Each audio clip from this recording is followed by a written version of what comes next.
Dating tinalo ni Vince Paras na si Kai Ishizawa sa flyweight division lalaban dito sa Pilipinas.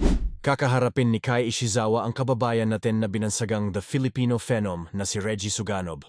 Sa main event ng Kumong Ball Anon 15 na gaganapin sa HNU Barder Gym, Tagbilaran City, Bohol bukas April 30. Dedepensahan ni Reggie Suganov ang kanyang titulong WBO Global Light Flyweight title na nakuha niya sa kanyang pagkapanalo kontra kay Ronald Chacon ng Venezuela. Sa naganap na final face-off at weigh-in kanina, parehong tumimbang ang dalawang fighter ng 107.2 pounds kung kaya't tuloy na ang kanilang bakbakan bukas. May kasalukuyang kartada itong Japanese fighter na 11 victories, 10 wins by knockout at 3 talo.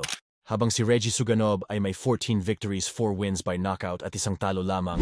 Magiging exciting na laban ito para sa ating mga kababayan dahil kilala itong Japanese fighter na isang knockout artist at may mataas na knockout ratio na 90.91%.